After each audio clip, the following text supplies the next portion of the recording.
El estimador de MCO es, repito, es un método que se utiliza para encontrar, el método de MCO se utiliza para encontrar los estimadores de los parámetros poblacionales. ¿De qué manera?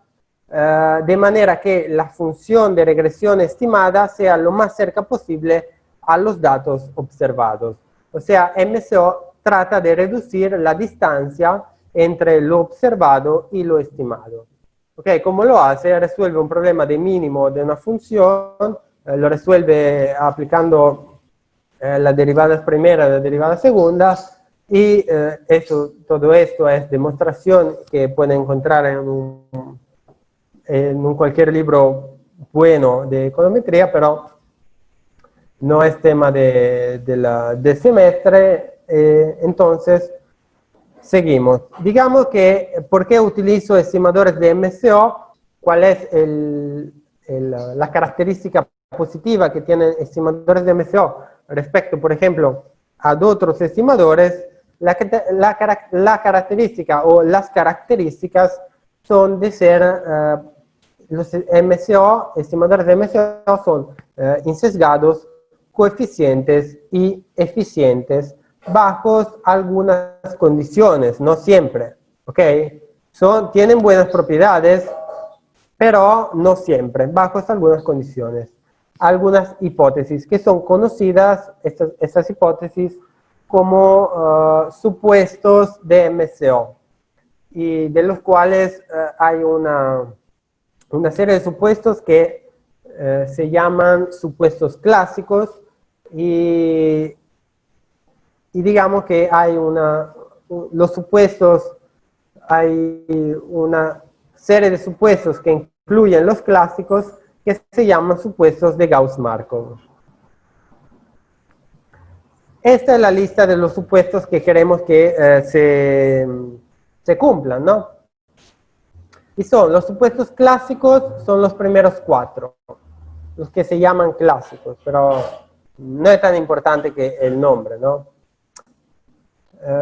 Ahora, aquí tengo escrito como título supuestos de MCO en regresión lineal múltiple, para distinguir lo que son los supuestos de MCO para regresión de series de tiempo, porque en series de tiempo los supuestos se van un poco a complicar porque van a incluir algo que es la autocorrelación. Okay, un supuesto específico para la autocorrelación. Se van a complicar un poco. Los primeros 4, que son los clásicos, son bastante simples. Se quiere que el modelo sea lineal en los parámetros, se quiere que el muestreo sea aleatorio, se quiere que no haya colinealidad perfecta. Y de la colinealidad perfecta partimos para repasar, porque se tratará de un repaso, la multicolinealidad. Y ya, una paréntesis. Le puse en el modo un párrafo de un libro, que el libro es Introducción a la Econometría de Wooldridge. El párrafo 3.4, algo así. El párrafo es sobre la varianza del estimador de MCO y cómo este tema se conecta con la multicolinealidad. Esto porque la próxima clase yo voy a explicar la multicolinealidad, voy a repasarla y ustedes ya tendrán que haber leído el párrafo, porque algunas cosas yo las digo en clase, otras estarán en el párrafo, y en la segunda hora van a hacer una prueba en línea, como las que hicieron la semana anterior. Pero ya le puse el párrafo porque era un poquito más largo del otro que tenían, que era sobre los datos de serie de tiempo. Entonces ya, si quieren, ya pueden leer y tratar de entenderlo. De ese párrafo igual voy a explicar una parte entre hoy día y la primera hora de la próxima clase. Ok. El cuarto supuesto, la media condicional cero, es un supuesto que me dice prácticamente que yo, investigador, yo quiero que en el modelo el error no sea correlacionado con las variables X. ¿Ok? Entonces, que el error no tenga ningún factor adentro que se correlacione con las variables X. Porque ustedes saben que el error tiene factores no observados. Yo quiero que no tenga ningún factor no observado que se correlacione con las variables X. ¿Ok? Si todos esos supuestos se verifican, se dice que se cumple el insesgamiento. Se dice que el estimador de MSO es insesgado. Un estimador de MSO insesgado es un estimador que funciona en media. La media del estimador de MSO es exactamente igual al parámetro que quiero estimar. Ok. La homoscedasticidad, que es el quinto supuesto, se da como quinto supuesto, juntos con los primeros cuatro, forma los dichos supuestos de Gauss-Markov. ¿Ok? Si se cumplen, ¿qué cosa es la homoscedasticidad? La homoscedasticidad es una propiedad de regularidad del error. O sea, me dice que el error tiene varianza constante adentro de la población. ¿Ok? Es regular. Si se cumple la homoscedasticidad y se cumplen los primeros cuatro supuestos, se dice que el estimador de MSO es MELI. O sea que es una sigla que está por Mejor Estimador Lineal Insesgado. Siguen entrando personas. Ok, está bien. Si se cumplen los 5, todos los 5 entonces, se dice que el estimador de MSO es MELI. Y el significado de MELI, el significado es también que es el estimador con varianza mínima. ¿Ok? La varianza del estimador es el mismo tema que yo le puse en el párrafo. El párrafo es varianza del estimador de MSO y multicollinealidad. ¿Ok? Este concepto, esta cantidad que es la varianza del estimador de MSO, es un objeto en estadística y en econometría muy importante. De esta varianza depende mucho lo que es la precisión del estimador y la precisión de la estimación. ¿Ok? Cuando yo hablaré de multicollinealidad, le hago ver, no sé si se trata de un repaso o de una cosa nueva, le hago ver la fórmula de la varianza del estimador de MSO. Si un estimador de MSO tiene homoscedasticidad, la varianza del estimador es la mínima posible. ¿Ok? Y siendo la mínima, el estimador es el más preciso posible. Tienen siempre que tener en mente que la varianza es una componente claramente de variabilidad, me dice algo sobre la variabilidad y me dice algo sobre la dispersión de una variable. Si la dispersión es mucha, si la varianza es alta, la dispersión es mucha y la variable se concentra poco en torno a la media, y si la variable es un estimador, se dice que el estimador es poco preciso.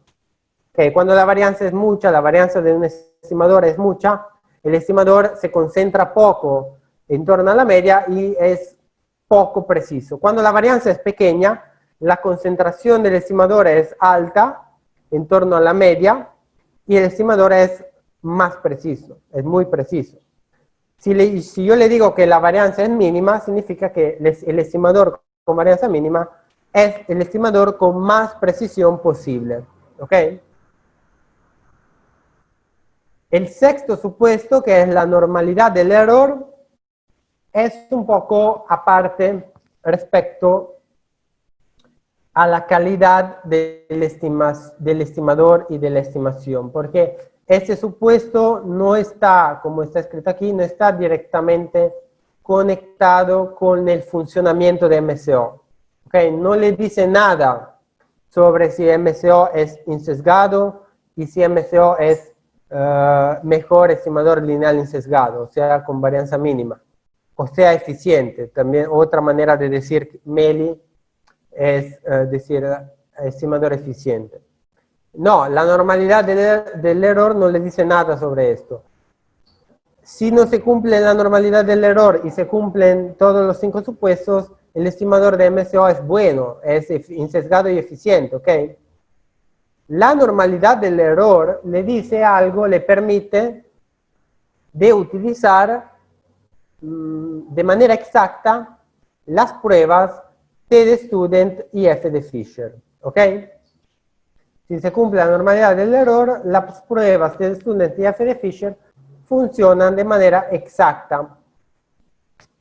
Si no se cumple, las pruebas T de Student y F de Fisher podrían funcionar igualmente de manera asintótica, pero solo si la muestra es grande. ¿Ok? Y esta es la propiedad de, que no sé si hicieron, es la propiedad de consistencia. ¿Ok? La consistencia del estimador, la consistencia es algo que entra, que me sirve cuando, sobre todo cuando no se cumple la normalidad del error. Porque si lo que podría hacer si no se cumple la normalidad del error es que ambas pueden funcionar de manera no exacta, pero sí asintótica. ¿Ok? Funcionarían de manera asintótica en el momento en que la numerosidad de los datos es bastante grande. ¿Ok? Si por ejemplo trabajan con una muestra con 15 observaciones o 20 observaciones, que es una muestra pequeña, y no se cumple la normalidad del error, no se cumple, no pueden usar de manera exacta o prácticamente no pueden usar la prueba T de Student, porque le va a dar, igualmente le va a dar un resultado, pero no le va a dar un resultado exacto. Si ustedes quieren usar la prueba T de Student, lo que le conviene hacer es aumentar la muestra, por ejemplo, de 50 en adelante, ya 50, 100 individuos, 500, ahí con 500, con una muestra de 500 o de 150 generalmente no tienen este tipo de problema, porque la muestra es bastante grande y la normalidad funciona de manera asintótica. O sea, se puede decir que funciona. Sí, ¿quién quería preguntar? Claro, claro, es verdad, porque por ejemplo, cuando uno utiliza, de acuerdo a los datos, siempre varían esos valores entre Student y, bueno, en las dos pruebas. Sí, sí. No, profesor, ya me quedó claro con lo que usted habló después. Ya, Okay. sí le entendí. Y ya, ok. Ahora, veamos esto creo que esto es una fórmula que es la fórmula del estimador de MCO, que prácticamente es si yo quiero estimar el vector de variables, el vector de parámetros, tengo un modelo que tiene n, n no me gusta, n lo uso más para la numerosidad de la muestra, llamamos k. Tengo un modelo que tiene k variables explicativas, k variables x, entonces quiero estimar todo el vector de parámetros, el intercepto y todos los parámetros de las variables x.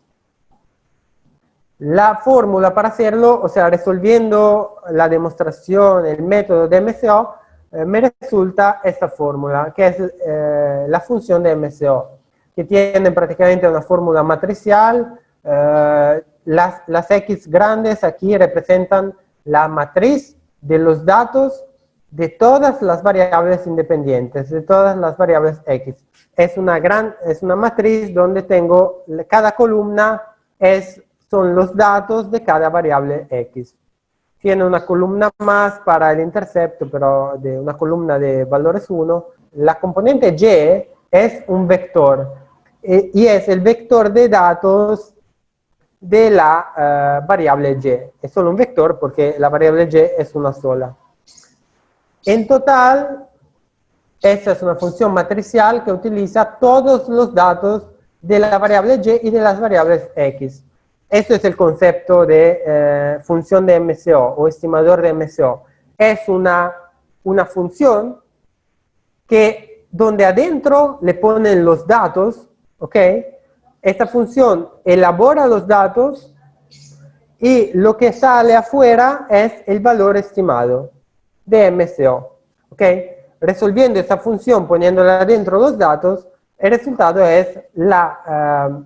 será el vector de coeficientes estimados. Tendrán el coeficiente estimado para B con 0, para beta con 1, para beta con 2, etc. Una cosa importante que se conecta al párrafo que yo le di, al párrafo que tienen que leer para la próxima clase, es que la función de MCO, esta de aquí, es una función aleatoria, ¿ok? ¿Qué significa que es una función aleatoria? Significa que es una variable aleatoria. O sea que puede aleatoriamente, según un nivel de probabilidad, puede darle un valor o darle otro valor. ¿Okay? Puede darle un vector de valores o darle un vector con otros valores, según una función de probabilidad que está detrás de la variable aleatoria. ¿Por qué existe una probabilidad de tener un vector de valores estimados o de tener otro vector de valores estimados? O sea, la estimación, el resultado de una estimación no es único. No es siempre lo mismo, no es único y no es siempre lo mismo. Es un vector aleatorio, es un resultado aleatorio. ¿Por qué? Porque la muestra con la cual encontraron los datos es una muestra aleatoria. Primero es una muestra. Entonces, si yo tengo los datos de cierta parte de la población, voy a tener ciertos resultados. Si repito la estimación con otra parte de la población, voy a tener otros resultados, porque cambian los datos, cambia el resultado de la función, ¿ok? Entonces, primero es aleatorio porque tengo una muestra. Segundo es aleatorio porque la muestra yo la encuentro de manera aleatoria, la encuentro recolectando datos y seleccionando los individuos de manera aleatoria. Y esto es el segundo supuesto de MCO. Segundo supuesto de MCO, muestreo aleatorio. Si no se cumple el muestreo aleatorio, todo MCO se cae. Se cae y no funciona, no es insesgado, no funciona. ¿Ok? Entonces, ¿por qué aleatorio? Porque uso una muestra, porque la muestra es aleatoria y porque las variables mismas son aleatorias. ¿Ok? Levanta la mano, Sebastián. Profe, cuando usted dice muestreo aleatorio, es porque estamos, digamos, recolectando los datos de una población. De una población y lo están recolectando de manera aleatoria. O sea, no es que, imaginen que tiene la población de las familias de Guayaquil, pero de los núcleos familiares, ¿ok? Pero no pueden trabajar con todos porque no tienen los datos de todos, entonces van a encontrar una muestra de 500 núcleos familiares. Esa muestra, primero es una muestra, ya es una información parcial. ¿Y cómo la recolectan? De manera aleatoria. No es que usted decide de incluir solo las familias que conoce. Porque, por ejemplo, si estamos investigando sobre el nivel de ingreso de las familias y usted tiene un nivel de ingreso, no sé, un nivel de ingreso X, si vamos a investigar las familias o las familias, por ejemplo, de su barrio, de su parroquia. Si vamos a investigar las familias de su parroquia, más o menos, dado que aquí Guayaquil funciona en sectores, y más o menos las familias de un mismo sector tienen el mismo nivel de ingreso. Entonces tendré una información muy parcial y muy